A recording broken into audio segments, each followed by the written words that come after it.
Buenas tardes. Esta es una charla muy especial, probablemente la última del ciclo de historia de este año.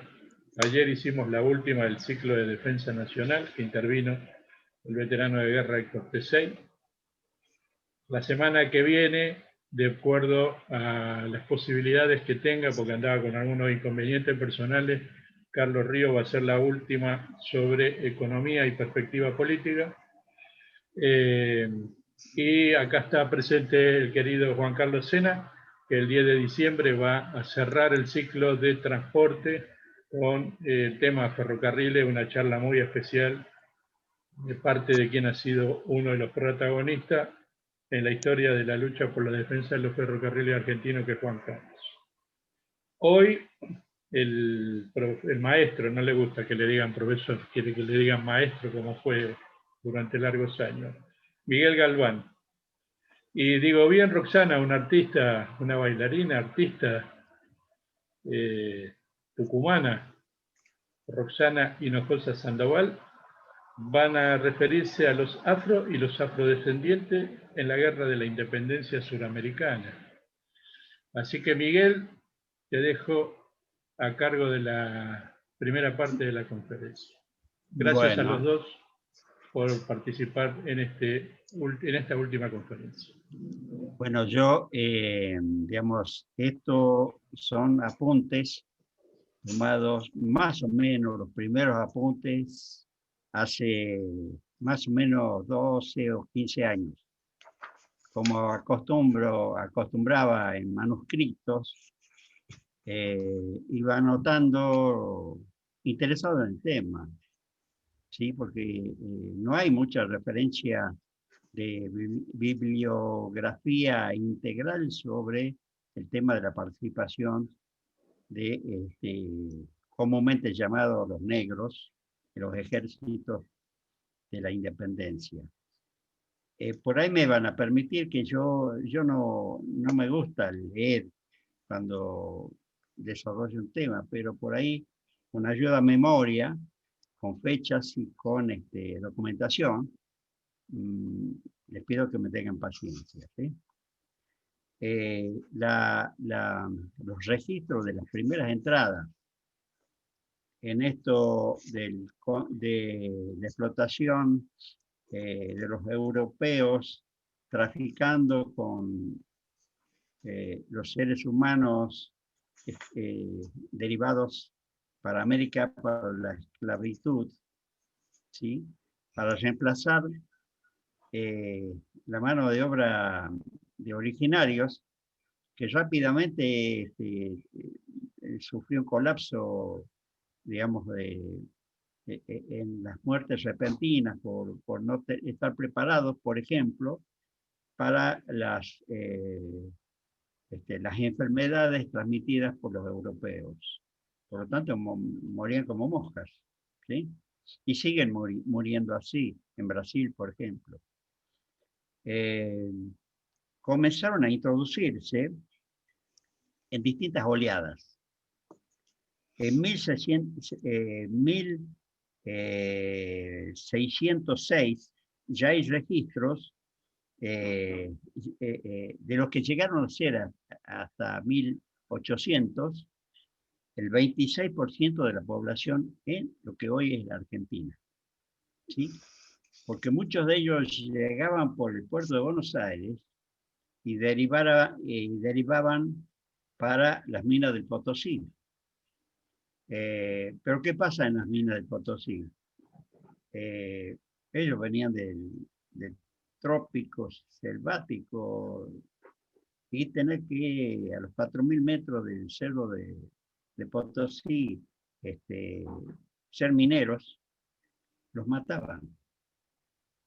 Agotador trabajo que no resistían. Entonces, pero la mayoría de ellos después de estas experiencias, como no les daban fruto a los feudales y funcionarios españoles, iban al trabajo de campo, que eso sí sabían hacer, y de artesanos. Es importante esto porque vamos a ver en la guerra el comportamiento de estas especialidades de ellos, como artesanos, como agricultores.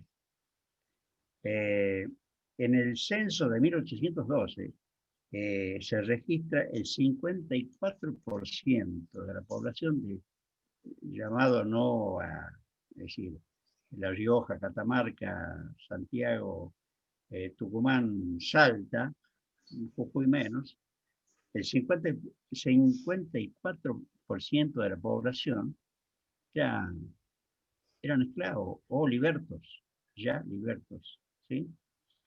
Ahora, ¿por qué no están en los censos muchos originarios? Y porque no los podían casar. Digamos, no lo podían censar porque ellos censaban a los que estaban en las haciendas. Pero el corredor de la Argentina hasta Potosí era una franja de 100 kilómetros desde Córdoba hasta el Alto Perú. Y a ambos lados hubieron y seguían existiendo rebeliones de los originarios. Y sobre todo en Santiago del Estero, los tonocotés y en Salta, las distintas etnias originarias, bueno, no podían con ellos. Por lo tanto, ahí, digamos, ese censo no, es mentiroso, no es verdadero, digamos. Muchos piensan que estamos hablando de la Argentina de hoy, no. De esa Argentina que era desde Río Cuarto al sur eran los ranqueles, ¿no? Los mapuches, los chehuelchos y demás, los distintas parcialidades. Pero se censaba esa franja, entre comillas, civilizada. Entre 1606 y 1654 fueron introducidos desde Brasil 12.778 negros por Buenos Aires. Después la Compañía Real de Guinea, entre 1702 y 1714, ingresaron 3.475 esclavos. Esto es lo que uno recoge de algunos libros que tangencialmente abordan el problema. Pero bueno, eso es lo que está. Entre 1715 y 1752, los ingleses trajeron 16.535 negros esclavos hasta el puerto de Buenos Aires. La mitad fue transferida al Potosí, al Alto Perú, pero el resto se quedó en las haciendas de los feudales del virreinato, ¿sí? Porque no eran muy afectos los hispanos en agarrar la azada y la pala. Entonces, cultivaban negros, esclavos para sus producciones. Desde 1742 hasta 1806 fueron llegando a Río de la Plata ya como goteo, distintas entradas. Muchos de ellos escapados de las haciendas de Brasil, del sur, límite con la banda oriental, y fueron ya un goteo. Estas cifras generalmente se atribuyen de que todos eran esclavos. Fueron por distintas razones, porque los derivaban a los comandos de frontera, donde hacían méritos para comprar su libertad. Por lo tanto, había libertos y esclavos. En 1793 se autoriza a súbditos americanos a pasar directamente al África en busca de esclavos. La corona española. Una vez permitido este libre comercio, se introdujeron en el virreinato del Río de la Plata 2.689 esclavos, desde 1792 hasta 1795. Eh, por ejemplo, en Cuyo, las principales familias de Cuyo eh, recibían una cantidad importante de esclavos, que fue la base en que se valió San Martín para construir el ejército de los Andes. El 54% de los soldados de San Martín, que tenía una valoración muy buena, de el soldado, eh, el afro, el afrodescendiente. Generalmente a la infantería, porque las autoridades españolas le habían prohibido de que se le enseñe a manejar los caballos. Por lo tanto, el contingente muy importante era del trabajo de logística de San Martín. Es decir, porque al cruzar la cordillera, bueno, tenía que mucha de esa logística tirar de las mulas, empujar los cañones, etc. ¿Sí? Uno de los pioneros en este tráfico de esclavos fue el obispo Vitoria, de origen lusitano, pero desempeñaba esa misión, digamos, con mucha soltura y permisividad. Era el encargado de la introducción de la esclavitud negra. En una fragata de su propiedad desembarcó en Buenos Aires en 1785 una importante carga de negros que fueron vendidos al Potosí y se registraron importantes contingentes de esclavos en las propiedades jesuíticas.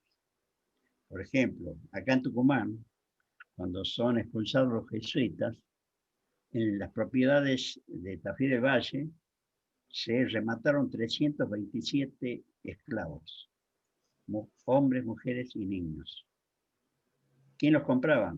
Los hacendados tucumanos. Ahora, ¿destinado a qué? Crecientemente a la caña de azúcar, a la zafra, a la agricultura y a como artesanos de mucho valor. De ahí que, digamos, Tucumán tiene una relevancia importante en eso de encontrarse tucumanos o tucumanas que contraían relaciones y venía luego la prole.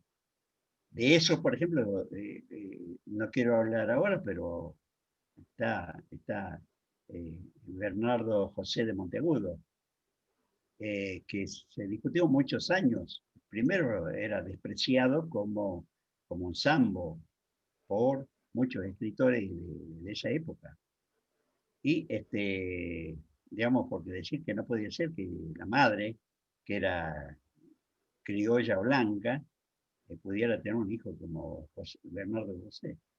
El más ilustre de los tucumanos, según mi opinión, más célebre, más ilustre, más decisivo en la guerra de la independencia, sobre todo de las proclamas desde recibido en Chuquisaca, bancado por un cura tucumano, para que estudie, porque la familia era comerciante, pero no le daba el cuero. Y desde ahí, José Bernardo fue después decisivo en la campaña de San Martín, desde Chile y Perú. Decisivo. Para hablar que correspondería a una charla extensa sobre los hechos, los dichos y la importancia del Monteagudo. En 1793 se autoriza a los súbditos, bueno, pasar directamente al África, adelantamos un poco, y el virrey Ceballos hace un censo. Y en ese censo dan las siguientes cifras. En Tucumán, los habitantes de origen africano puro o mezclados representaban el 64% de la población total. En Santiago del Estero el 54%, en Córdoba el 52%, Jujuy el 15% y en San Luis el 9%.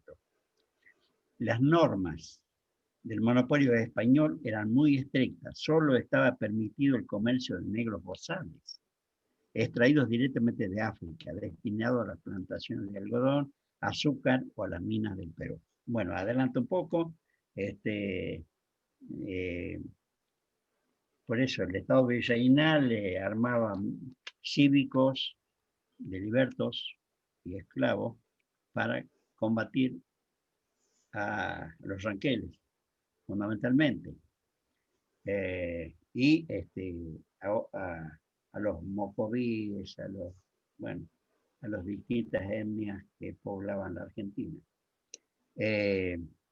Llegamos a las invasiones inglesas. Rápidamente, la participación destacada de los regimientos que luego se consolidaron bajo el virreinato de Santiago de Liniers, que les dio patente de milicias rurales y urbanas a cuerpos constituidos, numerados, que no solo eran de infantería, sino también de artillería, cumpliendo un papel destacadísimo en rechazar a los ingleses y luego recuperar Buenos Aires. Todos los hijos de las tierras del África participaron heroicamente, hombres, mujeres y niños combatiendo al inglés. Por eso es importante la figura de Liniers a darles esta jerarquía militar, organizándolos en milicias. Digamos, superando esta situación de que no eran buenos tenían prohibido, digamos, ser de caballería, no eran buenos jinetes. En este largo proceso fueron conquistando la libertad. Cada batalla, cada contienda, se sorteaban los que iban a ser libres por el desempeño en las batallas. Y el resto, que esperaba ansioso estar en la lista de los liberados, seguían siendo esclavos. ¿Por qué? Porque la clase llamada dirigente de la colonia y de Buenos Aires, para ello no se desprendían así nomás de los esclavos. En la defensa de Buenos Aires integraron el número 17 de pardos y morenos. Se les llamaba pardos y morenos a los negros, ¿no? Claro,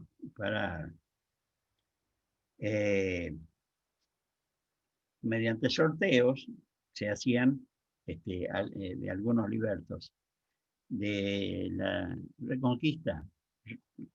Conquistaron su libertad 87. De los cerca de 10.000 combatientes con sus familias de los negros.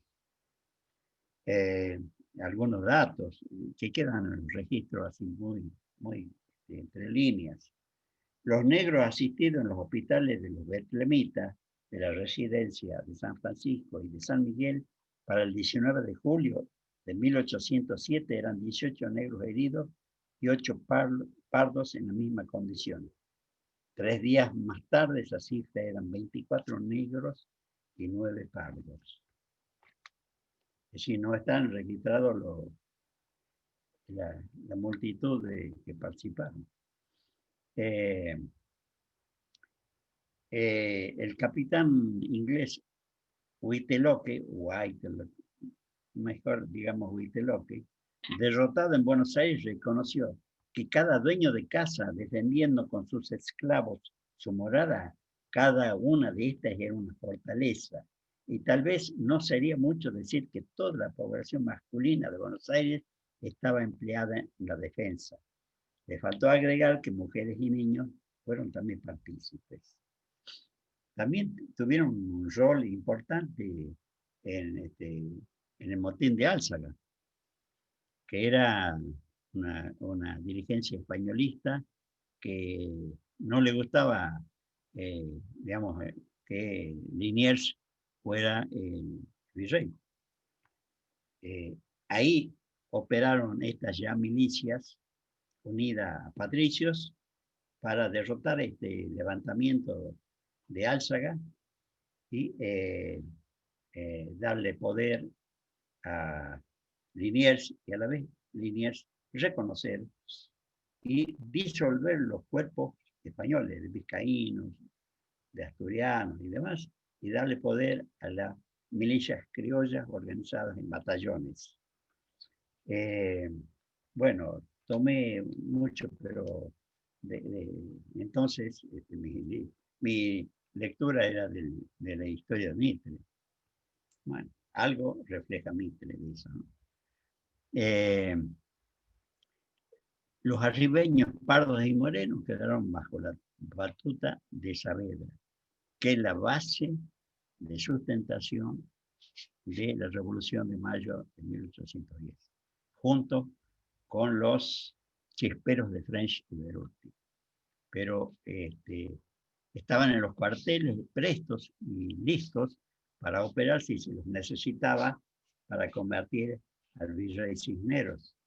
Sí, estaban listos. No fue necesario.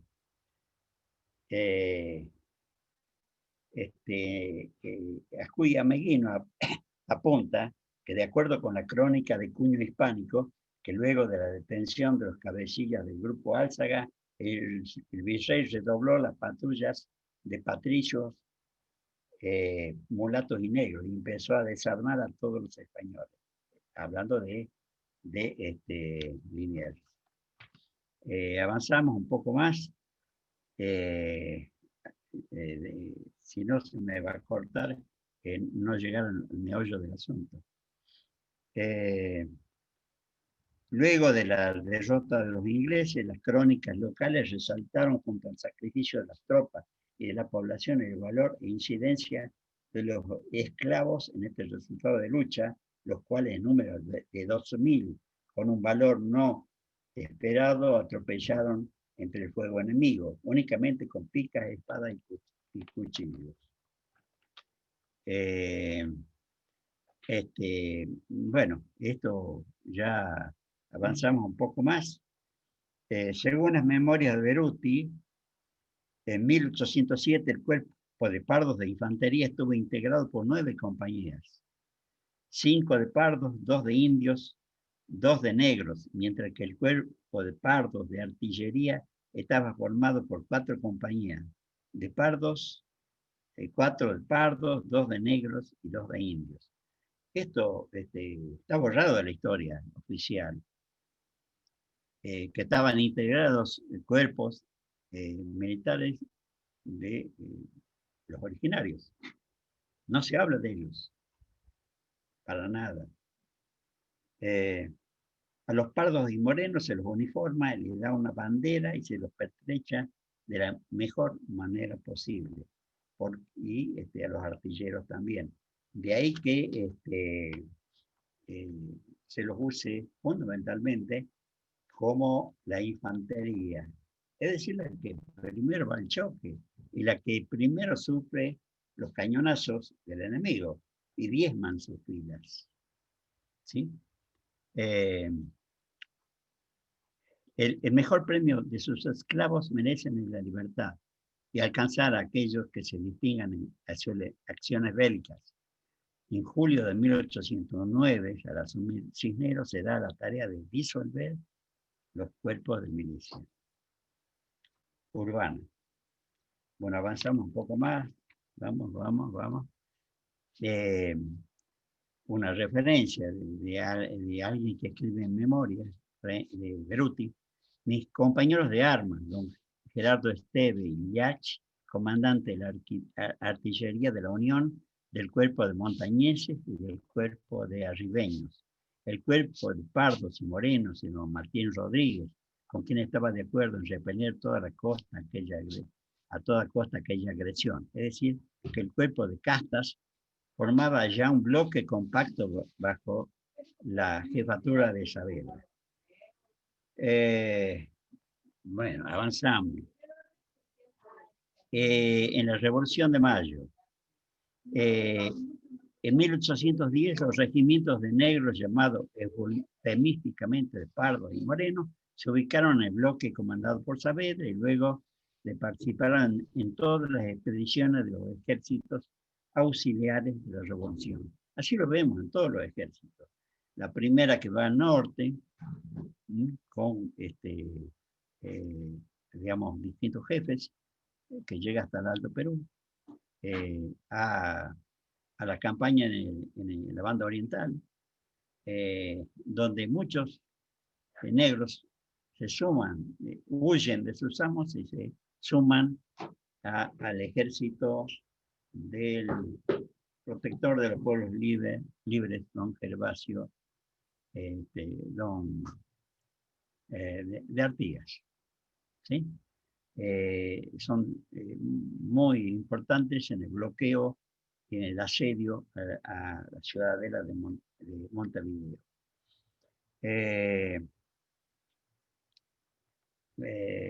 Dice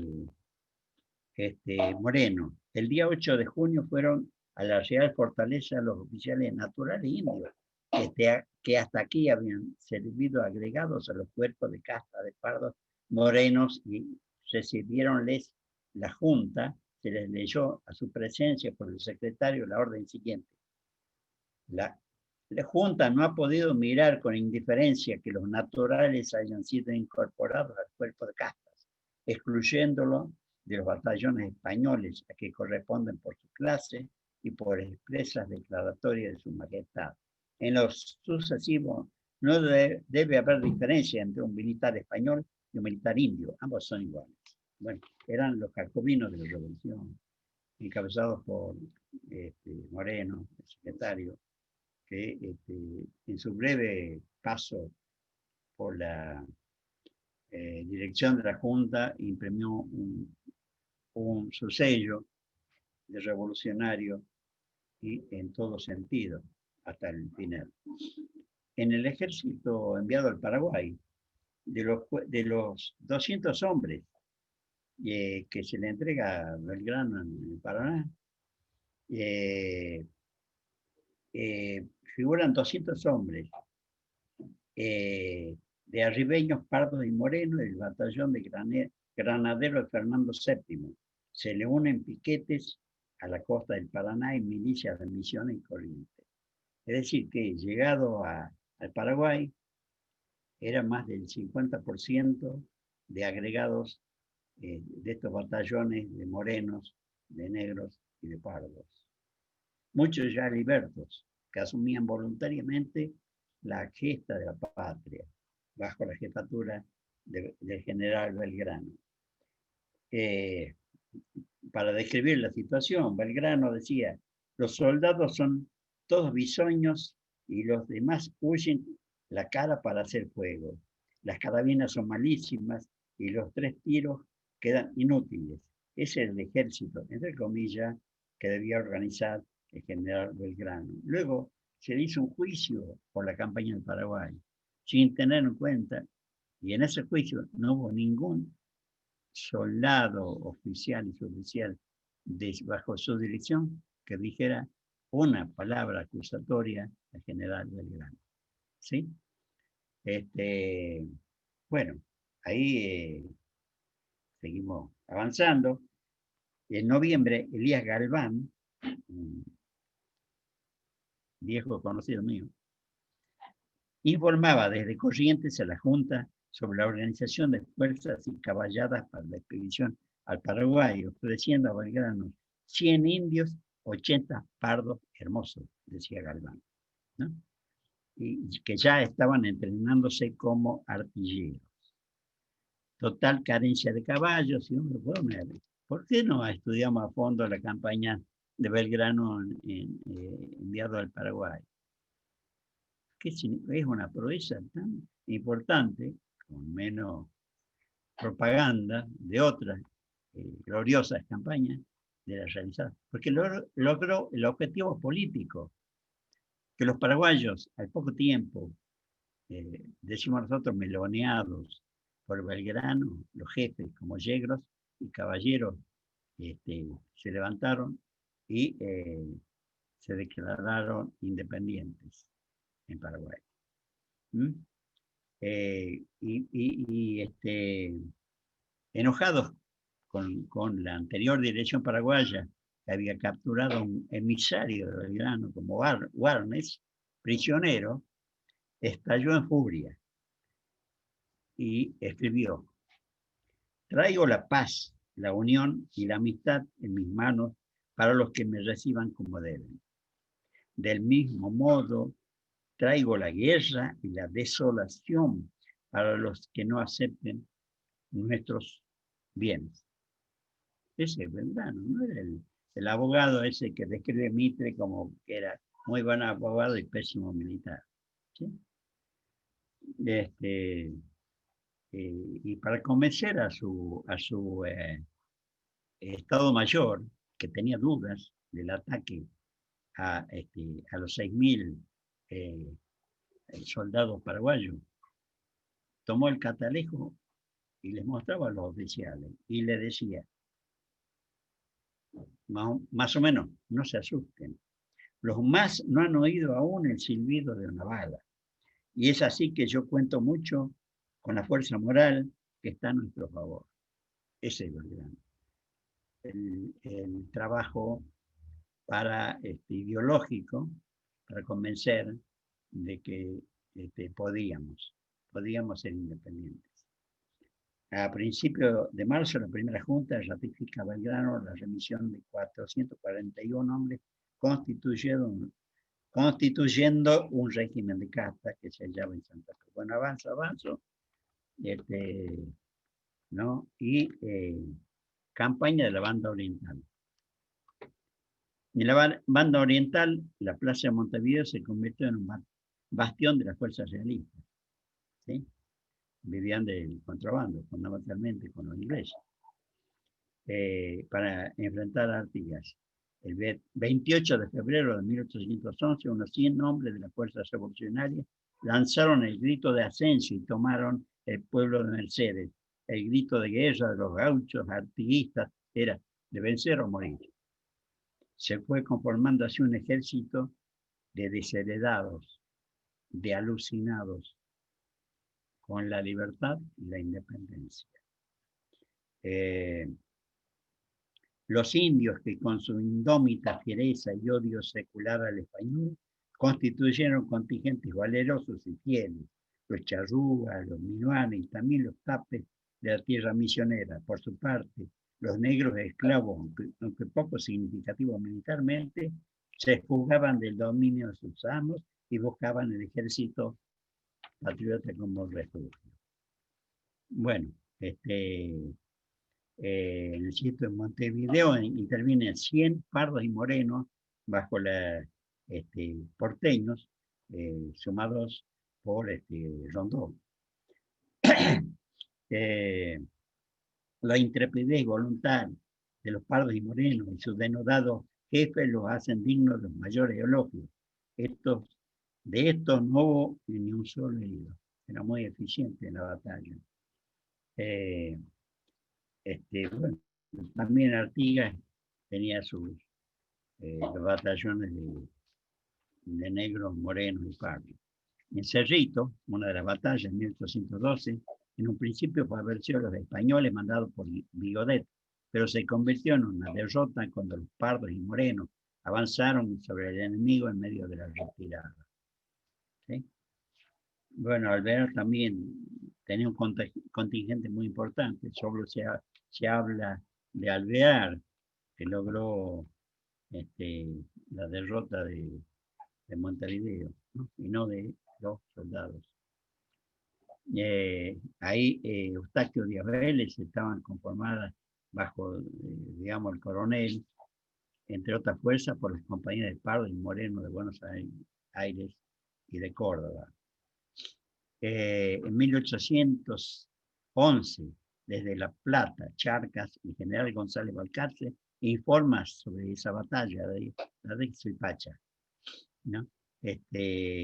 con una compañía de morenos, morenos patricios de esa capital, y no solo se han desempeñado en la acción con el honor que siempre han acostumbrado en tales casos, sino que después han dado las más completas pruebas de su constancia en las adversidades, de su subordinación, de su amor al servicio y del interés que tienen en demostrar su anhelo de ser útiles a su patria.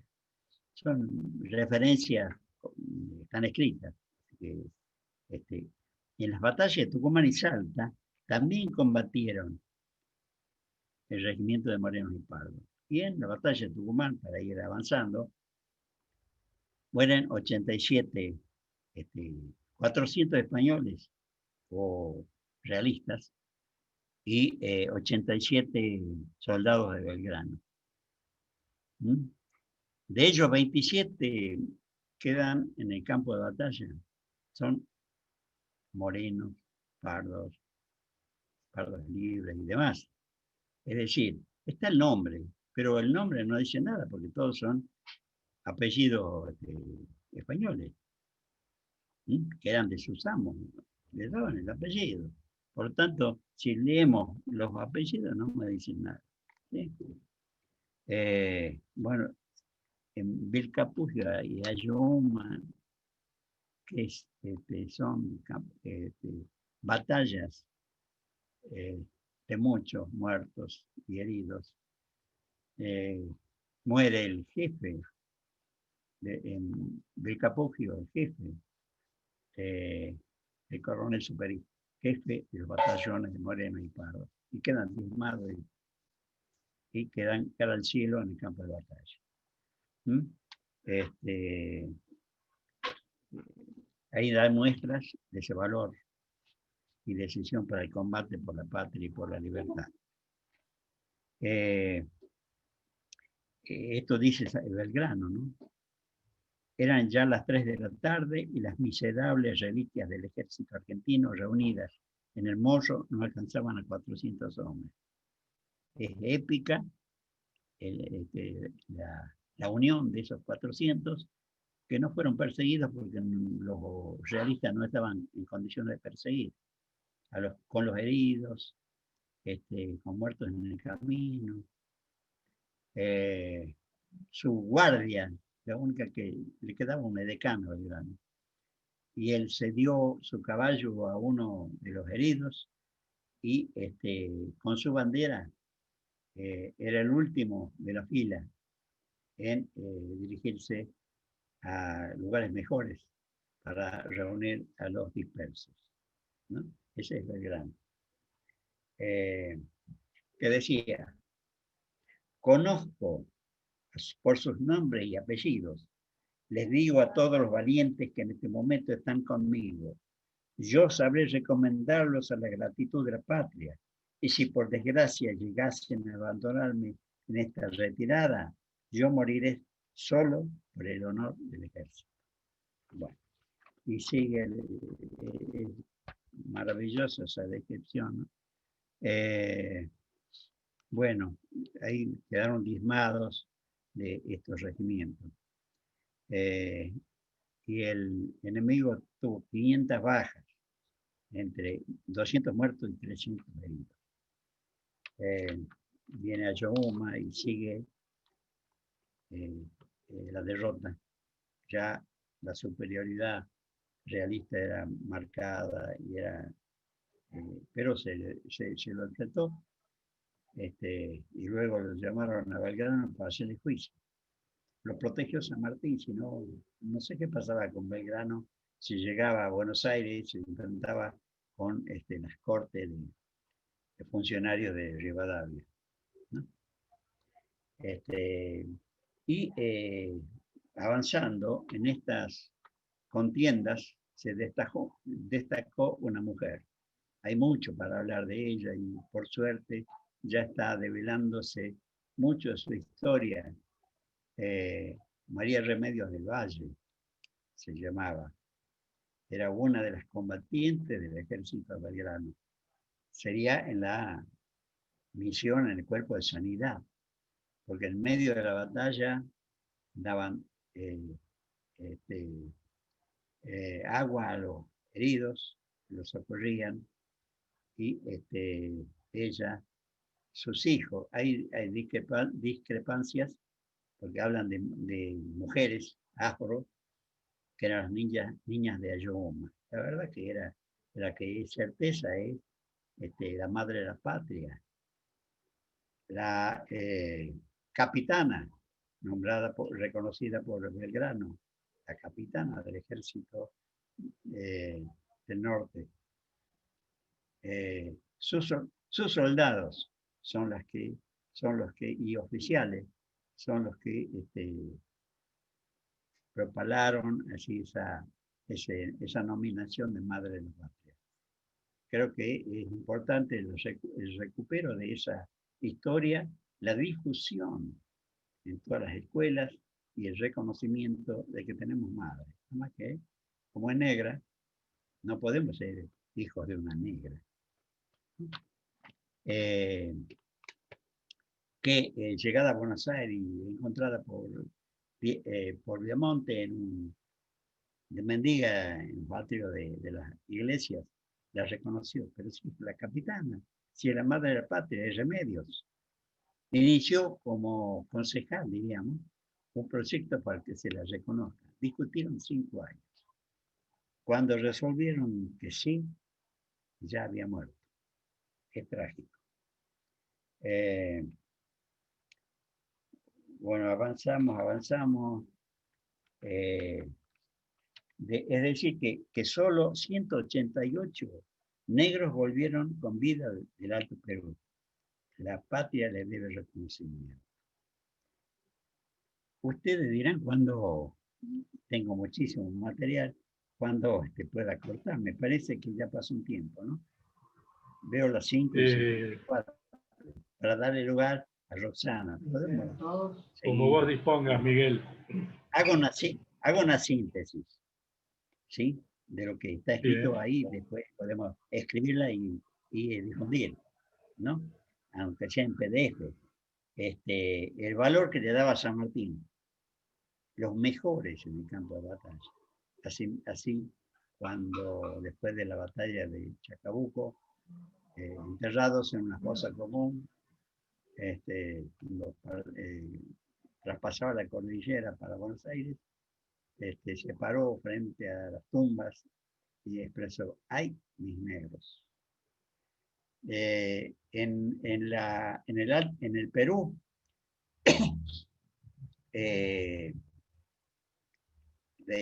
lectura reciente, voy resumiendo. Hasta ahora la lectura va en 1100 negros esclavos incorporados al ejército San Martín. Era mucho porque él tenía 4700 hombres, donde había un batallón de negros, ¿sí? Y ahí se destacan las mujeres. Las mujeres que antes de la llegada de San Martín y cumplieron un papel revolucionario excepcional. Y para resumir, hablo de una Rosita Campuzano. Rosita Campuzano Cornejo era hija de un funcionario español y de una mulata, reconocida como hija natural por Campuzano. Prestó ella y las limeñas, ella era guayaquileña como Manuelita Sáenz,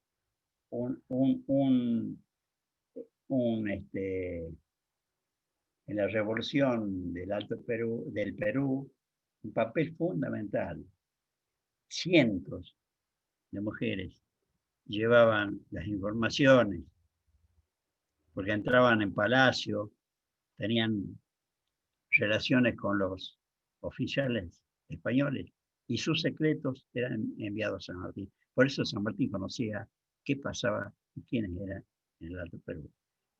Ella terminó, como dice Ricardo Palma, como compañera del general San Martín. compañera, digamos, ¿sí? del general San Martín, Rosita Campuzano Cornejo. Hay mucho para hablar también de ella, y el trabajo de las limeñas que contribuyeron así a esta historia de del Perú, y San Martín les dio la libertad a los agregados a las filas patriotas, decretos como protector, ¿sí? Donde igualabas, decía, todos son hermanos, son peruanos, no son ni indios, ni blancos, ni negros, son peruanos. Abrazadlos a ellos, porque este es un ejército de libertad, no de conquista. Palabra de San Martín. Bueno, termina mi exposición y me gustaría que Roxana, de los temas de la cultura y de lo que ella sabe mucho, como descendiente, y asumida, y es una luchadora por la peruanidad y la afroperuanidad.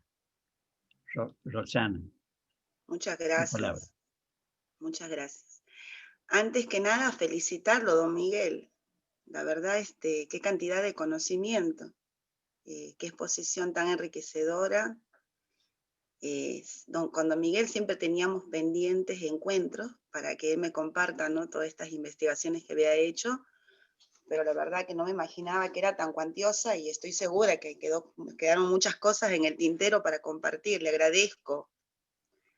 Y le agradezco esto porque sé que no tiene nada que ver, no es solo una curiosidad de investigador de lo histórico, sino tiene que ver con su ideología, que siempre está reivindicando la lucha de los pueblos y la libertad, así que sé que tiene que ver con sus valores, esto que usted haya puesto atención, ¿no?, en esta cuestión tan invisibilizada en todos los países latinoamericanos, como es la presencia de los afrodescendientes, de la cultura afro en Latinoamérica.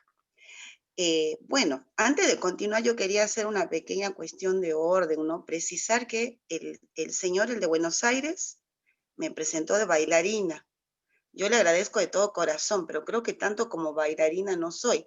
Sí he hecho he tenido parte en algunos espectáculos donde se reivindicaba el tema de las raíces afro en los ritmos latinoamericanos, pero en realidad soy docente, y todas esas participaciones que he tenido en lo danzario ha sido para colaborar o sumar, pero creo que eso de bailarina me quedó grande, digamos que soy docente. Igual muchas gracias, señor. ¿Cómo se llama el señor? Eduardo. Eduardo, muchas gracias, Eduardo. Y bueno, en relación a lo que yo quisiera aportar o sumar o comentar, quería aclarar que viene desde mi lugar de afrodescendiente, ¿no? Argentina peruana. Y sobre todo porque eso me motivó y en el encuentro con la danza en Perú, la de Impronta Negra, un encuentro con mis raíces y con cuestiones existenciales. Yo hice ese descubrimiento cuando viví 14 años en el Perú. Acá no tenía noción de mi negritud o de mis raíces afro, ¿no? Justamente por esa invisibilización que hay en el sistema educativo de esta parte de la historia, ¿no?, que usted con tanta riqueza nos ha ilustrado. Entonces, por esa situación, llegar a este autorreconocimiento, la verdad que me ha costado mucho tiempo. Por desgracia, nuestras raíces negras, el afroargentino tiene más o menos el estatuto de desaparecido, cosa que es muy simbólica y muy terrible en un país como el nuestro, ¿no?, que ha pasado por momentos tan terribles en la dictadura y donde tenemos 30.000 desaparecidos. Bueno, más o menos así de terrible y de nefasto es el imaginario social en relación al afro. Sin embargo, las cosas están cambiando, porque hay estudiosos como de Miguel y en la juventud está empezando a haber iniciativas y se está empezando de a poco a visibilizar la cuestión. A mí me parecía interesante rescatar, ¿no?, que esta envergadura en su pensamiento y en su coherente lucha de nuestro querido general, ¿no? Donde lo primigenio y lo pretérito era la libertad de los pueblos, y constituidos por una pluriculturalidad. Es el mensaje más grande y enriquecedor y que no se transmite de esa manera en la historia. Es muy interesante la valorización que San Martín le da a los diferentes luchadores por la gesta emancipadora. Y creo que más allá de todo esto que suma mucho, ¿no? del tema demográfico, del tema histórico, sociohistórico, en realidad hacia el afrodescendiente, creo que también lo que yo podría acotar, ¿no? Es que ese luchador, ese guerrero, ese combatiente, ¿no? Viene ya de una sociedad argentina donde el sistema productivo, donde su economía está basada también en la mano de obra del originario y del afrodescendiente. La participación en la lucha emancipadora del negro, del africano o del descendiente, porque la verdad el batallón no era de africanos puros en su mayoría, muchos criollos, zambos, como se les llama, eran ciudadanos argentinos ya que habían sufrido una aculturación obligada. Y lo interesante de esto es que más allá de que prácticamente hayan desaparecido fenotípicamente por esa guerra y por otras guerras que después se suceden, ¿no? La del Paraguay, que es la que consolida que esta Argentina se vea blanca, sumado a lo no para nada ingenuo proyecto de blanquear la Argentina, o sea, demostrar una Argentina incompleta donde los negros están fuera. A pesar de todo esto, de las guerras concretas y también de las epidemias, ¿no? Ya sabemos la fiebre amarilla y todo eso que tuvo mucho que ver con bajar la densidad demográfica del negro en Argentina, más allá de eso había habido esa aculturación y entonces el fenómeno de la genotipia, de la herencia genética, de la información que se da a través de los genes, queda invalorablemente ya en la impronta argentina. Entonces, culturalmente quedan estas raíces. Y yo creo que eso es muy valioso de analizar también, ¿sí? Porque más allá de esa presencia en lo bélico, los negros que vuelven y las negras que quedan siguen aportando al sistema productivo. De hecho, esta idea y esta ilusión de la libertad, como bien claro lo explica y concretamente con datos exactos, don Miguel, esa ilusión de la libertad queda en el olvido porque son muy pocos los que logran la libertad, o sea, se hace un sorteo y son poquitos los que logran la libertad, los demás vuelven a las mismas condiciones. Tanto así que María Remedios, la madre de la patria, muere en la miseria. Tardíamente se la reconoce, tardíamente no se le da el lugar que se le tiene que dar en vida. Esto continúa, pero continúa también el acrillamiento cultural, no solo fenotípico. Y esto le brinda una gran riqueza a nuestra cultura. Y yo creo que esta independencia que San Martín, con estos ideales tan profundos y nobles, se forjan, hay que seguir luchando esa independencia y esa libertad. Nosotros como estudiosos, ¿sí? Portando esta información y luchando una libertad de ideas para que dejemos de ser presos de una identidad tan sesgada. Porque si realmente tuviéramos el conocimiento de la amplitud de nuestra identidad, que no solo pasa por decir los negros que quedan en Argentina de color, sino en lo cultural, que está en lo lingüístico, que está en la danza, que está en la musicalidad, hasta en el arte culinario, y no lo sabemos. O sea, hay tanta influencia cultural y tanta negritud en la cultura argentina, tan valiosa, que si todos tuviéramos conciencia y si la educación dejara de privilegiar ese proceso de blanqueamiento tan injusto y tan peligroso, seríamos un país, o sea, no potencia como somos, superpotencia, si tuviéramos una identidad completa, donde se valoricen todos los aportes. Sí, es cierto, la colonia fue nefasta y los intereses de la colonia no fueron nobles, pero finalmente de los españoles también quedaron aportes después de los otros barcos europeos que llegaron, ¿no? Con la Segunda Guerra Mundial y todos los otros procesos. y también quedaron los aportes de estos negros, que han sido carne de cañón, pero que han dejado en la cultura muchísimo. También impensable el aporte de los originarios, que para nada se hable de eso. Imagínense asumiendo esa riqueza identitaria lo que como argentinos podríamos lograr. Entonces yo creo que es muy importante reivindicar esa tarea libertaria de San Martín. No quedó solo con decir los países unidos, las provincias unidas del sur, libres e independientes, bueno, ya no somos de España, somos países aparte. No queda en eso, queda creo que en la situación esta que anhelaba de libertad de los pueblos. Y los pueblos los pueblos incluyen sus etnias, sus pueblos, sus culturas. Entonces yo creo que todavía está pendiente, como asociación o sociedad sanmartiniana, velar por esos ideales. Yo me quedé helada cuando empecé a tener conciencia de la negritud, de la impronta negra en las danzas tradicionales argentinas, que algo conocí porque antes de que mis padres salieron exiliados al Perú, yo era alumna de folclore argentino. Era mi locura, las danzas argentinas hasta los 9 años. Jamás me enteré de la incidencia negra en las danzas argentinas. Cuando llego al Perú, y me permito hacer una pequeña catarsis porque tiene relación, cuando llego al Perú a los 9 años, justo llegamos para las fiestas patrias en el Perú. Y bueno, como en todas las fiestas patrias en todos los países, en las escuelas se festeja con ceremonias y números folclóricos. Y en mi aula estaban preparando el número folclórico afroperuano. Y en el patiecito del colegio, la profesora pone la música como disparador, música afroperuana, tradicional, folclórica, para que los niños nos empecemos a mover y de esa cosa libre formar una coreografía. Ponen la música, empiezan los tambores, el cajón, la quijada, y todos me miraban a mí.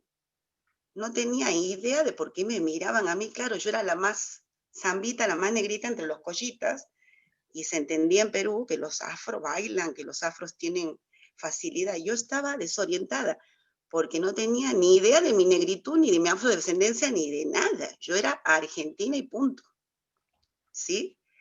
Ante eso me vi con la motivación de pedirle a mi mamá, mamá, quiero aprender las danzas de allá. Bueno, me puso en una academia, empecé a explorar, y a raíz de eso el encuentro con el tema de la negritud y la cultura afro. Cuando empiezo a escuchar diferentes danzas, donde algunas en lo percutivo me sonaba, me llenaba de nostalgia, algo me removía de lo argentino. Y claro, si la zamacueca es la madre de la samba, y la madre también de la chacarera, si el malambo viene del malombo peruano. Y por ahí, para un alumno mío acá de danzas brasileras, una samba brasilera no le resulta difícil porque tiene el oído acostumbrado a la milonga, que es otro ritmo afrodescendiente argentino y que nadie tiene idea, mucho menos del tango, ¿no? Que todos orgullosamente lo defendemos como una expresión lo más cercano al europeo. Y en realidad viene de la milonga, que es un término quimbudo africano, que viene del candombe rioplatense, ¿sí? Que es herencia del candomblé. Y todo esto confluye con la Habana, con la danza o habanera cubana, que es otra producción de los negros africanos de Centroamérica, y del tango andaluz, que es el aporte europeo. Entonces, miren ese sincretismo que nos ha dado tanta riqueza en lo cultural, pero el problema es que no lo conocemos. Entonces tenemos una identidad sesgada. ¿Y a qué llevan las identidades sesgadas? Al avasallamiento, porque de repente nos sigue mostrando una sociedad tripartita, ¿no? Donde, bueno, sí, el indígena y el negro siempre en ese lugar, históricamente ha servido para el trabajo y nada más, y son mínimo demográficamente, o sea, el argentino es blanco, nuestra herencia predominante es de lo europeo, y queda eso de lado que es tan fundamental, y que salir de esos preceptos discriminatorios nos harían inmensos. A mí en el quehacer cotidiano, como docente acá me involucró muchas metas que parecían que no las iba a lograr y que lo pude lograr. No sé si la esposa de Miguel, que era mi alumna de EPAN, habrá vivenciado alguno de los 25 de mayo en EPAN, que yo lo ennegrecí, digamos, porque me puse fuerte en las fiestas de independencia y en la conmemoración de la Revolución de Mayo, que no todos los espectáculos que trabajábamos desde los talleres lo manejé el taller de folclore, sino el taller de ritmos latinos, para que de alguna manera escenifique a través del candombe la presencia también de la otra gente que vivía en ese tiempo en la Argentina y que tenía que ver con esas gestas libertarias, que eran los negros. No sé, creo que debe ser el único espacio de educación en Tucumán donde se dé prioridad también a las danzas negras argentinas, como el candombe, pero con justicia, ¿no? Porque han sido también nuestros combatientes. Cosas como esa me planteé en mis trabajos y para mí son pequeñas cosas, pero para mí son cosas grandes. Como esta cuestión también de salirme de ese lugar, de enseñar como la profe afro y que los chicos que vengan a clase, ay, qué lindo lo que usted hace, pero esa cadencia, esa gracia, esa disociación nunca la vamos a lograr porque usted es negra o es afro, profe. Y me lo dicen con cariño mis alumnos. Pero miren el sesgo discriminatorio por la desinformación y por estas formas de enseñarnos nuestra historia tan sesgada. Que un chico que va a clase va a pensar que tal vez nunca va a bailar como un colombiano o un brasilero porque no tiene raíces negras. Cosa tan mentirosa. Miren esa limitación. Y trabajar con eso en cada grupo mío también ha sido otra meta. No sé, o sea, yo por lo menos mi trabajo no es solo mover el esqueleto. Es una cosa consciente de interiorizar los ritmos negros, pero desde las posibilidades danzarias que tenemos, no solo porque el hombre siempre bailó, desde siempre, para alabar, para erotizar, para festejar, para pedir algo a las deidades, no solo porque siempre bailó todo el hombre, sino porque Argentina también es negra, o sea que no tiene nada de raro que cualquiera pueda aprender un ritmo de ascendencia afro, porque acá vive esa gente, la cultura está ahí, y yo creo que eso es lo que le debemos a este gran sacrificio de San Martín, que realmente tuvo una lucha muy amplia. Yo en ese sentido soy muy sanmartiniana y siempre he valorado desde ese lado la historia. Así que yo quería hacer estos comentarios, más que nada desde el corazón, desde mi orgullo como afroargentina, pero estoy abierta si quieren hacer alguna pregunta, o sea, no sé, no me parecía reiterar datos históricos o cuestiones que don Miguel ha tomado con tanto detalle y profundidad, ¿no? Solamente agregar desde ese punto de vista de que San Martín, la banda de música de San Martín eran negros, esclavos que un hacendado mendocino donó al ejército porque los mandó a estudiar en Buenos Aires y volvieron y en el campo de batalla el tamborcito, ¿sí? El negro falucho, el tamborcito de El Tacuarí, negro falucho. el sargento Cabral, ¿no? Y la única mujer del ejército que cruzó los Andes, Josefa Tenorio, que se vistió de soldado varón para cruzar y ser admitida en el ejército. Y bueno, muchas, comparto con vos esa mirada. Y ahora cerraríamos invitando a preguntas e intervenciones de los asistentes a esta conversación.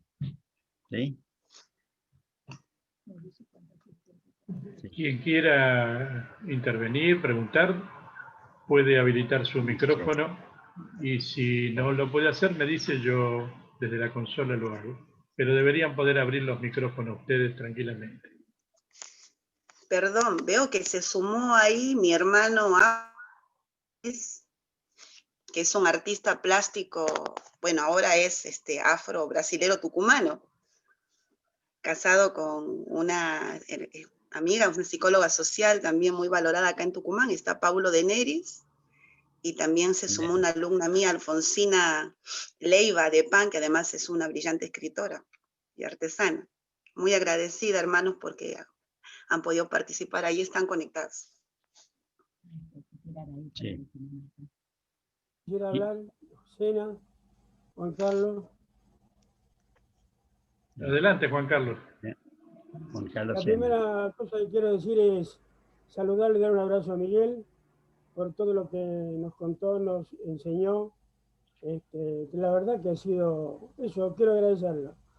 Y a Rosana, decirle una cosa muy sencilla. Roxana, ¿bailamos? Gracias. Cuando usted quiera, pero le estoy sintiendo acento lejano, así que no sé si va a poder venir. Ah, puede ir a clase virtual. Siempre voy a Tucumán. Siempre. Ay, maravilloso. Caramandú, que es su casa, bienvenido siempre. Gracias, muy amable por todo, gracias. Gracias por A las usted. enseñanzas. Gracias.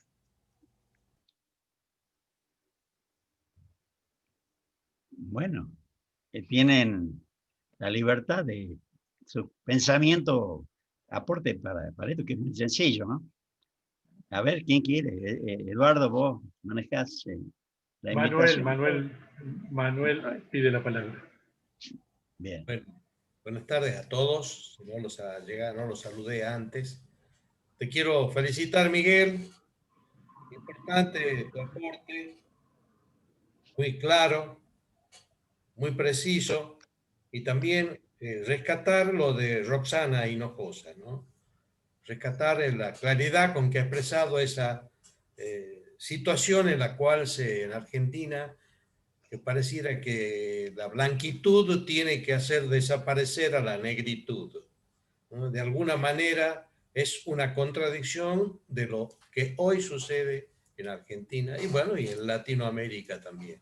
Muy claro su mensaje, Roxana, muy pertinente, ¿no es cierto? Muy bien, se ve que está muy bien desarrollado, tanto como lo de Miguel, ¿no es cierto? Que es un estudioso de esos temas. O sea que es un aporte muy importante. Y desde lo personal, un saludo a su papá David, ¿no es cierto? Que seguramente él se debe acordar de mí, porque hemos militado juntos en nuestra juventud, en la universidad, ¿sí? O sea que un saludo, por favor, de parte mía, a su papá y a su mamá también, que la conozco.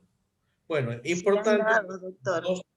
importante lo que los dos hicieron esta tarde. Muchas gracias. Gracias a usted, doctor, y la verdad me emociona mucho haber compartido con una persona de esa época maravillosa de jóvenes luchadores. Para mí es una honra. Y quería decirle que la mamá está en el cielo ya. La mamá descansa en paz, hace un par de años. Pero después de haber luchado en muchas plazas con los jubilados. Bien.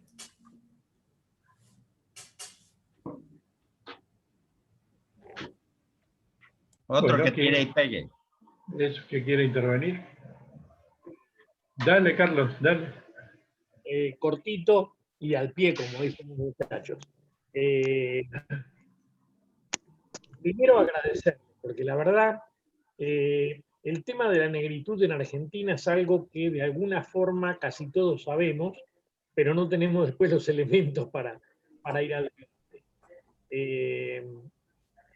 Y a veces, muy interesante lo de Roxana, cuando habla de las danzas y tantas otras cosas, ¿no? No solamente la danza, en donde nos es difícil a nivel individual poder verificar ese aporte.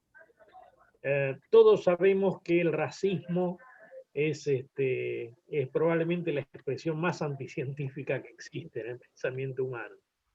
Pero después está la práctica concreta, cotidiana. La idea de la blanquitud, como decían ustedes dos, de la Argentina, es patética. Hace un tiempo corto, estando en Bolivia, un señor muy blanco él y muy orgulloso de ser blanco, me decía, no, pero en Argentina ustedes resolvieron el problema indígena. Está claro a qué se refería.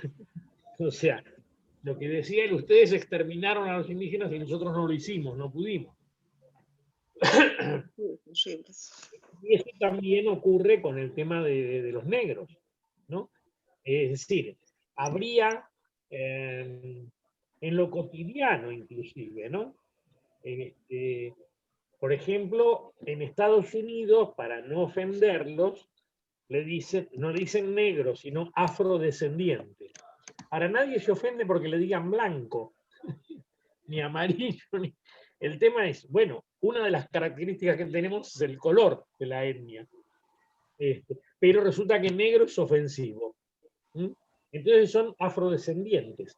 Y ninguno de los irlandeses que están ahí se dice eurodescendiente. Como acá, digamos, y como en todos lados. Lo que yo le decía al boliviano que me decía barbaridad, ellos tienen ahí en Santa Cruz de la Sierra una colonia interesante, numéricamente, de croatas. Y yo decía, bueno, y a los croatas le dicen, hoy todavía, el otro día leí en el diario en Bolivia, que hablaban del vicepresidente actual, y ponía, fulano de tal, ¿no? Vicepresidente de Bolivia, aborigen, no me acuerdo de qué etnia. Por supuesto que nadie le ha puesto de dónde proviene étnicamente ninguno de los anteriores. Es como que hay que aclarar que el hombre llegó ahí a pesar de ser aborigen, no sé qué, en un lugar donde el 70% tiene raíz aborigen. Y lo mismo pasa con los negros, que nosotros no... un trabajo borratina de eliminar eso que vos decías, perdón que te tuteé, pero bueno, Roxana, de la música. Resulta que lo identificatorio nuestro, acá por lo menos, es el tango. ¿Sí? Pero Buenos Aires no tiene negros. Y decía, ¿y entonces qué pasó? ¿Cómo nadie explica cómo no tiene negros y tiene una música típica que es de raíz negra? Porque tiene un componente negro, digamos, importante, que es un milagro. Entonces, es muy, no solamente es muy educativo todo esto, sino además alienta a la posibilidad y el trabajo de ir descubriendo todo lo que nos roban y todo lo que nos tapan, ¿no? Así que muchas gracias a los dos. A Miguel lo conozco ya de hace tiempo, así un abrazo. Gracias. Roxana, y cuando vaya a Tucumán yo también te quiero conocer. Bienvenido, Carlos. Bienvenido. Por ahí. Ok. Hola. Ahí está Pablo. Hola, Pablo. hermanito. Buenas tardes. Acá tenemos nuestro artista ¿Cómo anda plástico. mi hermana querida? Hermano de mi alma. ¿Qué pasa? ¿Está participando también? Hola, Miguel. Hola, ¿cómo estás? Verlo. Bien. Adelante, Paulo. No sé si ustedes me pueden... No Muy bien, ¿vos? Ahora sí. Ahora Adelante, se te ve. Paulo. No sé si me puede escuchar bien. Sí, perfecto. Adelante, Paulo. ¿Me pueden escuchar bien? Sí, Paulito. Perfecto. ¿Cómo? Sí. Sí. Adelante, perfecto. Sí, perfecto. Primeramente, muchas gracias, Roxana, por tan bella aclaración de la historia de la cultura africana, de la cultura de la africanidad, de todo. Eso habla muy bien de vos, de nosotros, de todos que están ahí presentes. Yo quería apenas, no sé si contribuir, sea una contribución o no, con relación a la palabra negro. Cuando uno dice negro, piensa que está hablando del color de la piel, y nosotros ya nos acostumbramos a eso, al tono, ¿no es cierto? De que nos dicen, hola negro, negra. Y yo descubrí que la palabra negro es una palabra que era usada indistintamente al color de la piel en África y en varios otros países, y no solamente en el continente africano, pero fuera también. Porque la palabra negro se refiere a esclavo. Entonces, muchas veces esos esclavos no eran negros, eran esclavos blancos, pero se decían, a veces venía uno de los otros decía, ¿qué hacemos con estos? Bueno, ponerlo junto con los negros, con los otros negros, porque la palabra negro viene del latín negro y significa esclavo. Entonces, mira esa dualidad que tenemos de referirnos siempre al otro, a las personas como negro, y no sabemos el sentido ni el significado y mucho menos la origen de las terminologías, ¿no es cierto? Yo he visto que, por ejemplo, ahora en Brasil, desde hace un tiempo, las personas de color no quieren ser llamadas de negros. Ellos no se permiten, porque dice que la palabra negro es una palabra tiene una connotación muy peyorativa, de bajo calón, que lo denigre mucho y que lo tira para abajo. Entonces, ahora todos quieren ser llamados de prieto. Ya no, mucha gente ya no se permite ser llamada de negro, porque es como que lo está ofendiendo, porque negro refiere a todo lo que significa, lo que viene, no sé, a lo malo. No sé si será verdad, pero las cosas van cambiando con el tiempo, visto que acá, antiguamente todos eran indios y nadie se molestaba en ser llamado indio, y ahora no se puede decir indios, sino que tiene que ser pueblos originarios. Entonces, a medida que vamos avanzando con el tiempo, históricamente muchas cosas van cambiando. Y yo nunca me había percatado de eso. Gracias, Pepi. Así que no sé si hice algún aporte importante o... Por supuesto, Pablo. Porque el Pedrito, atraviesa. Pedrito, lo tenés ahí, el Sí. Pedrito.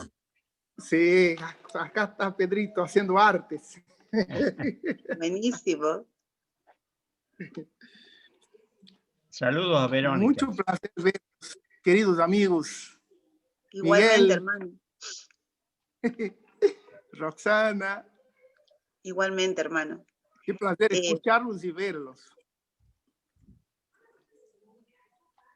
Yo les había les había contado de que estaba invitado Paulo. Paulo es artista plástico y es psicólogo social. Y él es mi hermano, porque yo hemos decidido los dos ser hermanos, y somos de la agrupación de afros tucumanos que nos estamos organizando.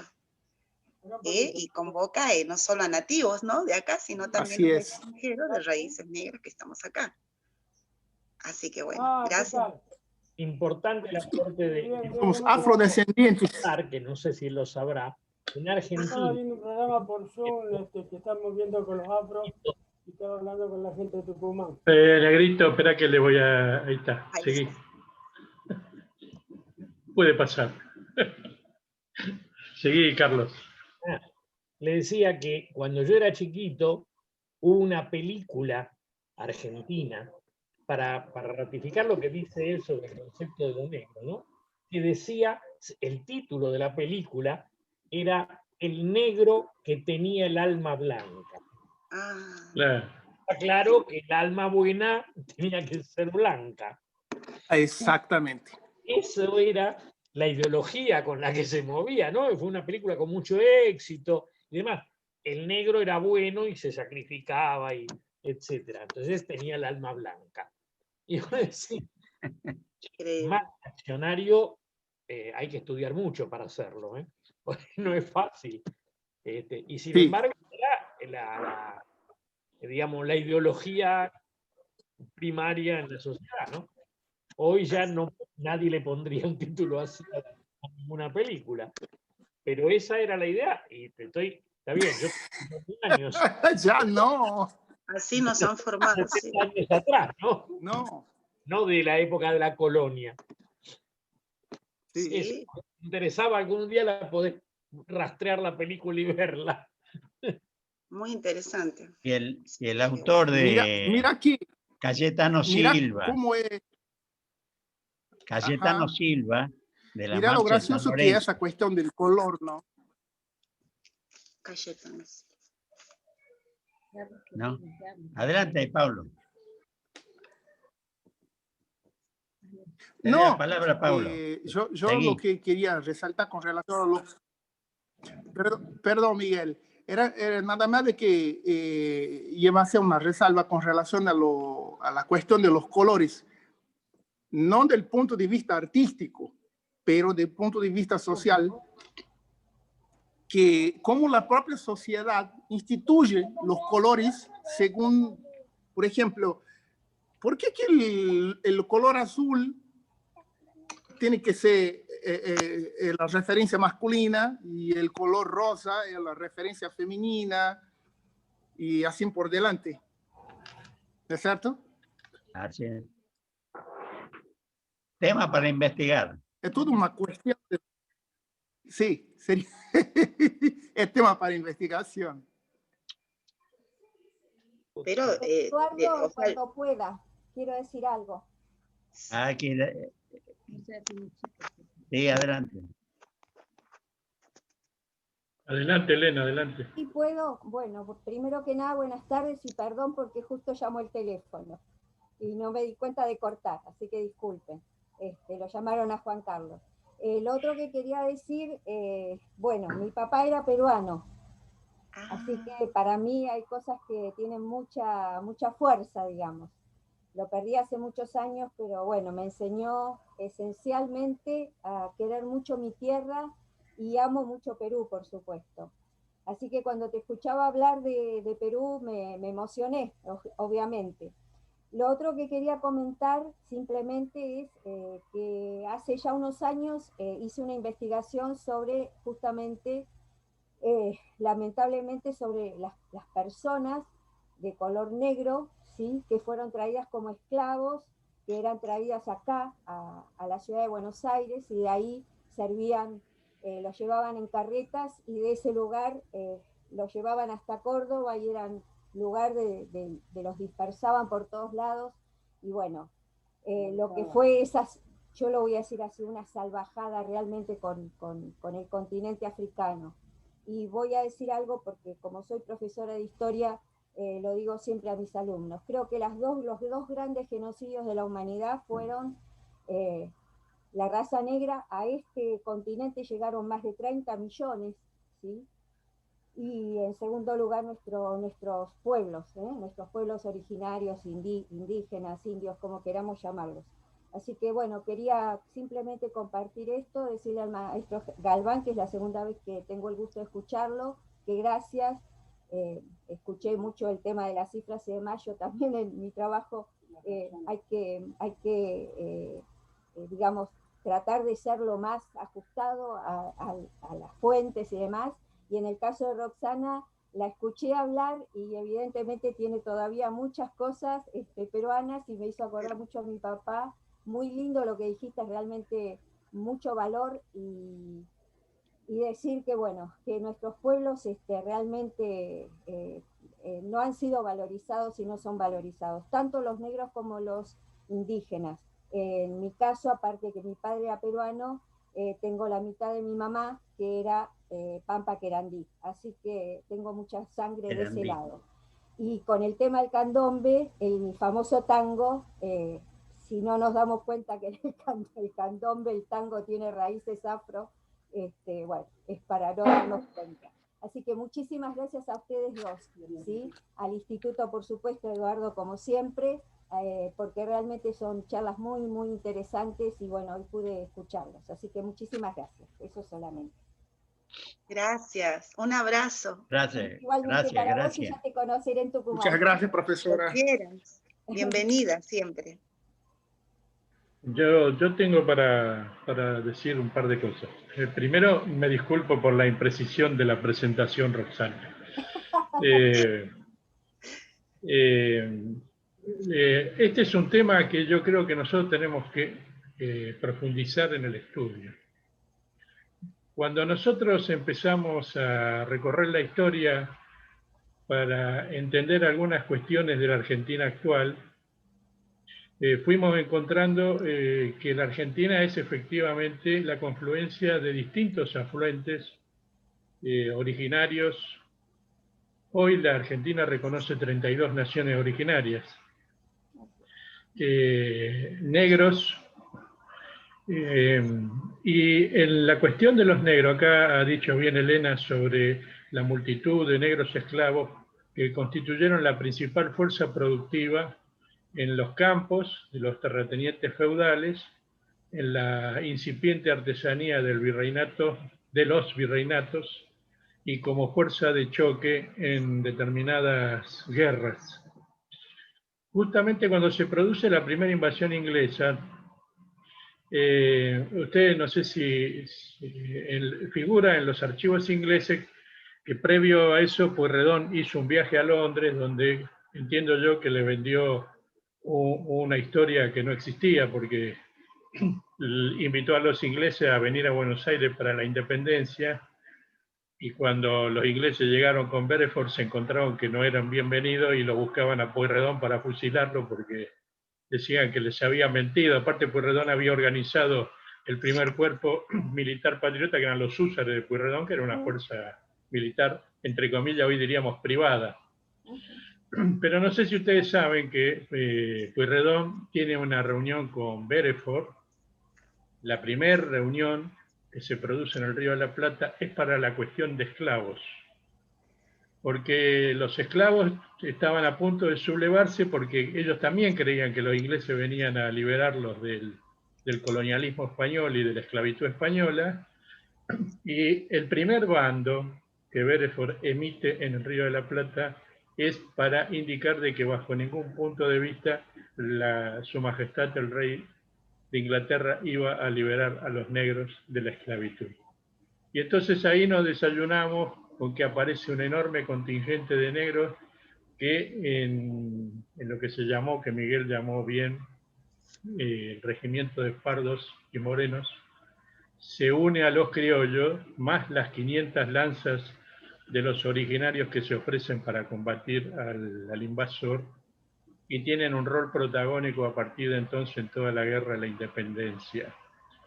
Pero es un tema que me parece que nos conviene profundizar porque los negros fueron aniquilados en este territorio. Creo que hay 4 procesos. Uno es la esclavitud, que es el central del aniquilamiento de los negros. Segundo, la guerra de la independencia. Tercero, creo que fue la leva forzosa en la guerra del Paraguay, donde se culmina con el genocidio del pueblo paraguayo. Y después fue la peste que sucedió a la guerra del Paraguay, que aniquiló otra parte importantísima, no solo de negros, sino en la ciudad de Buenos Aires, fue devastadora. Ahora, y les comparto, nosotros hemos sido invitados a participar del Día Internacional de Lucha contra la Esclavitud, porque a pesar de que estamos en el siglo XXI, la esclavitud sigue siendo un fenómeno que afecta a millones y millones de personas. Según el Papa, hay más de 25 millones de esclavos en este mundo moderno. Y fuimos invitados por intelectuales, poetas, artistas negros, centroamericanos. Yo disfruto de la amistad de uno de ellos, que es el cónsul cultural de la República Dominicana en Nueva York, Tomás Galán, fuimos invitados a participar de este Congreso Internacional de Lucha contra la Esclavitud y la reivindicación de una figura, Aimé Césaire, que es un gran poeta y escritor martinico, que es el creador, y acá quiero introducir porque a mí me llamó mucho la atención, bueno, yo soy porteño y no estoy habituado a determinada forma de referirme al tema. Ellos reivindican la negritud como aporte vital a la humanidad, y me han dado una cantidad de materiales, es decir, no ven la condición de la negritud como una cosa despectiva, sino como un valor cultural, social, psicológico, histórico, demográfico, etcétera, reivindicable. Y me parece maravillosa la idea que ellos me han arrimado. Creo que el Día Internacional de la Lucha contra la Esclavitud concentra en la reivindicación del protagonismo de los negros en toda América. Creo que es el 2 o 4 de diciembre. La verdad que no recuerdo exactamente el día, pero es en estos primeros días de diciembre. Y nosotros hemos mandado al Consulado de la República Dominicana, nos dieron 3 minutos para homenajear a Césaire, y hemos mandado justamente esta reivindicación de la nación negra argentina, su protagonismo en la revolución, su protagonismo en la cultura, y también hemos puesto cómo fueron aniquilados los negros en la Argentina. Porque creo que nosotros tenemos que poner toda la historia, la verdad histórica sobre la mesa, porque de lo contrario no podemos saber quiénes somos y no podemos saber a dónde vamos, porque esto es la razón por la cual somos historicistas, porque descubrimos en nuestras raíces muchos de los fenómenos que nos pasan en el presente para planificar el futuro. Así que yo estoy participando accidentalmente después que publicamos con Elena el poema sobre los niños wichís. Este poema no sé cómo llegó a manos de estos equipos de artistas dominicanos y centroamericanos, y ellos me hicieron partícipe de una página que se las comparto, que me gustaría que ustedes también escriban, que se llama Descolonización, que dirige este poeta y escritor dominicano Tomás Galán.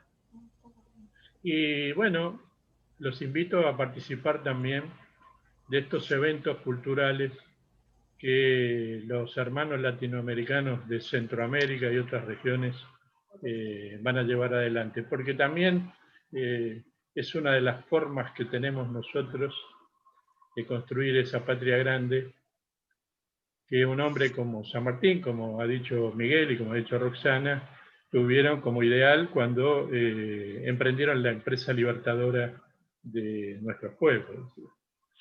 Después les paso en Facebook, la página Descolonización está en Facebook. El escritor y poeta que les digo se llama Tomás Modesto Galán. Y creo que sería bueno que el instituto, el foro y los docentes y los profesionales también anuden relación, porque es una manera de construir vasos comunicantes entre nuestros pueblos que mucho nos hace falta y mucho bien nos hace. Hasta ahí quería hacer este comentario. Ya que estamos en la cultura, quiero leer de un negrito del ejército de San Martín. Le llamaban Cotorrita. ¿Sí? Cotorrita. Cotorrita. Y escribió esto: yo soy el dulce lucero que ilumina las praderas, las montañas, las laderas de este suelo mendocino. Yo soy el viejo guerrero siempre dispuesto a luchar y por la patria pelear. Yo soy el gaucho argentino. Un negrito, Cotorrita le decía. Qué lindo. Buenísimo, hermoso. Qué lindo. Excelente. Disculpa. El compañero acabo de hablar de la cuestión, de una cuestión muy importante que mucha gente no se da cuenta y mucha gente no sabe. Cuando dice que el Papa había hablado de que hay más de 24 millones de esclavos actualmente. Que posiblemente sea mucho más. Yo no sé si ustedes se acuerdan que hace más o menos 2 o 3 años nosotros estamos pasando por una ola de inmigrantes que están esparcidos por varias partes del mundo, tentando llegar a algún lugar. Son personas de varios países en conflicto, y esas personas están siendo esclavizadas en muchos lugares por donde pasan, por donde llegan, tratando de llegar a Europa, creyendo que van a encontrar, no sé, algo de salvación, de libertad o de paz o de tranquilidad. Primero que sufren para cruzar el océano en un barquito de papel, y muchos, miles no llegan. Y los que logran llegar están siendo esclavizados, porque al ser indocumentados no pueden trabajar de manera legal, y eso abre una puerta a muchas empresas. Yo he visto un documental por DW, que es un canal de Alemania, que obviamente que ustedes deben conocer, y hablaba de las grandes marcas, ¿no es cierto?, de la moda, como Gucci y otras, que están en Italia, sus fábricas, y que trabajan con mano de obra esclava, oriundas de inmigrantes ilegales e indocumentados, que llegan y no tienen que comer, dónde dormir. Entonces son amontonados en galpones, donde trabajan durante 14 horas, trabajan en cortimbre de cuero, o tambos, o en fincas alejadas de la civilización, para que no sepan qué es lo que está pasando. Y eso se está dando no solamente en Europa, como en otros continentes también. Es muy triste. Nosotros luchamos durante años para que la esclavitud se termine, y al contrario, nosotros vemos que está creciendo cada vez más. Es terrible. Bien, pero ese es un fenómeno conocido en la Argentina. Acá hay una mano esclava en la industria textil, y nosotros tenemos datos muy precisos en relación a otra forma de esclavitud, sobre todo la trata de mujeres, trata de personas para la esclavitud sexual o laboral. Por ejemplo, en todo el sistema exportador argentino que se da en las costas del Paraná, que está fuera de la soberanía argentina, y esto que digo, yo lo digo con muy buenos datos que nosotros tenemos, porque es parte del trabajo de nuestro instituto, del foro y de nuestra revista. Sabemos que hay un comercio de esclavitud sexual de niñas argentinas que son embarcadas en decenas y decenas de buques que vienen a llevarse la soja, y una vez que vos pusiste un pie en un barco chino, en un barco de la nacionalidad que fuera, quedaste fuera para siempre de tu país, y no hay ningún dato que explique si esas niñas son devueltas o no a tierra argentina. Es muy probable que no.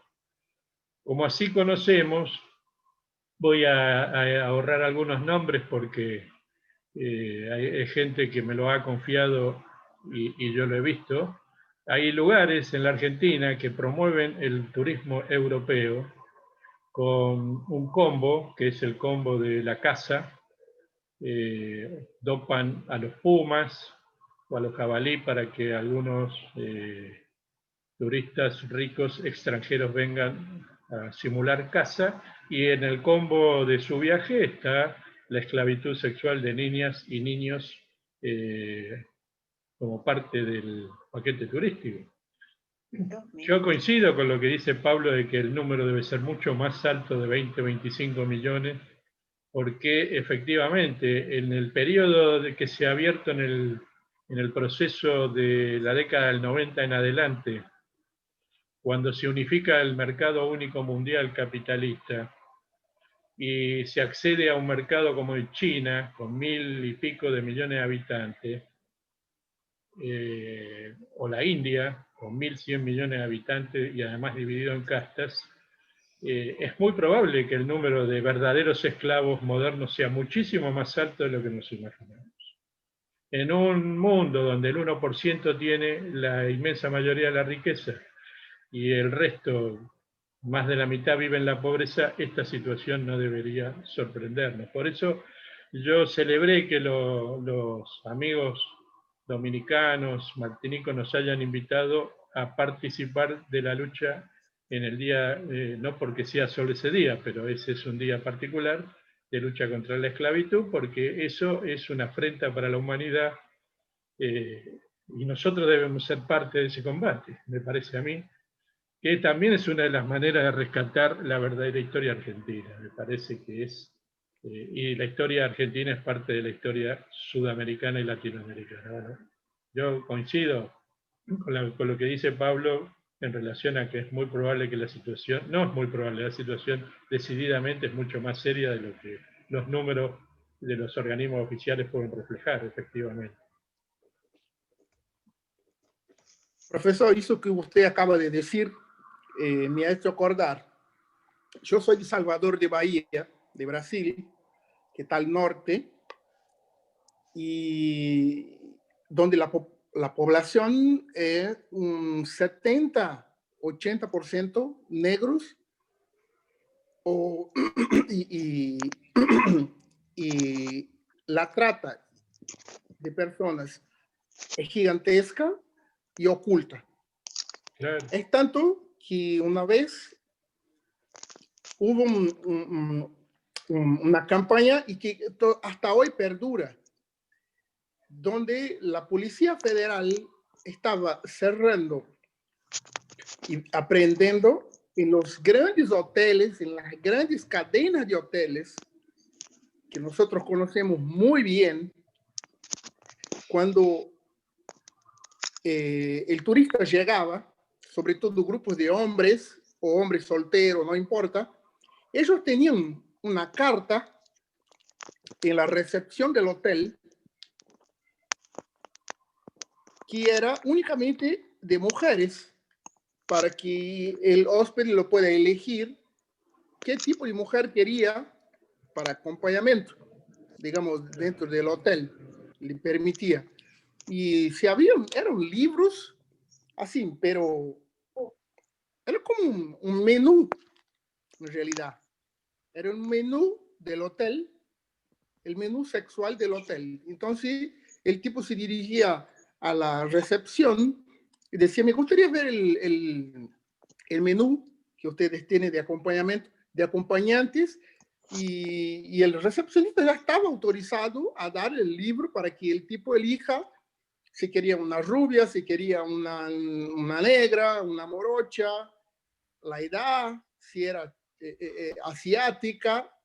Había de todo tipo de mujer para que ellos puedan elegir. Y eso es esclavitud, obviamente. Sabemos, es fato. Y otra cosa que usted acaba de hablar, también me ha hecho acordar que ahora el 20 de noviembre, nosotros en Brasil celebramos el Día de la Conciencia Negra. Y es toda una semana de celebraciones, de eventos, de palestras, de todo tipo de movimentación con fines de acordar todo lo que nos pasó como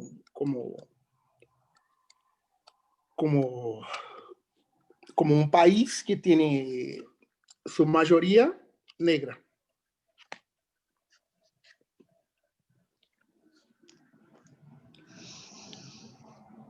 Y había también una lucha en el Congreso para efectivar ese día como un feriado nacional. Eso me ha hecho acordar. Que el 20 de noviembre sea decretado un feriado nacional, el Día de la Conciencia Negra.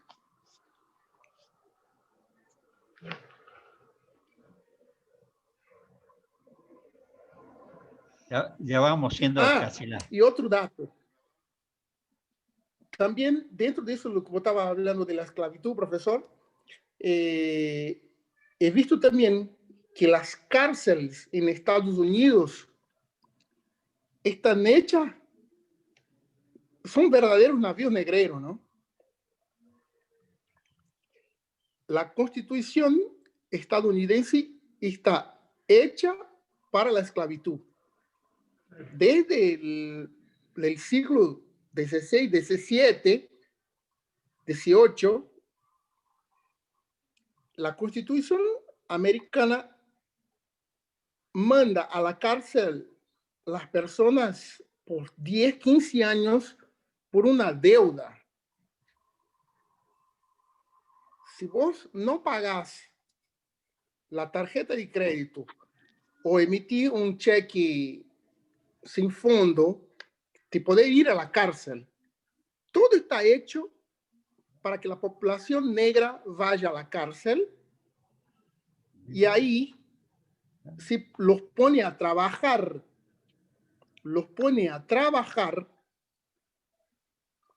gratis prácticamente durante 10, 15 años por una deuda.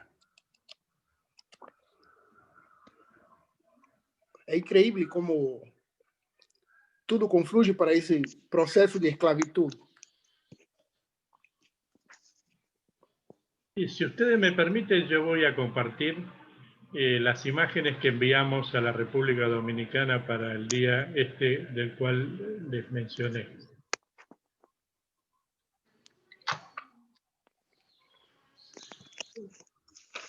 Esta es la invitación, Voces Descolonizadoras.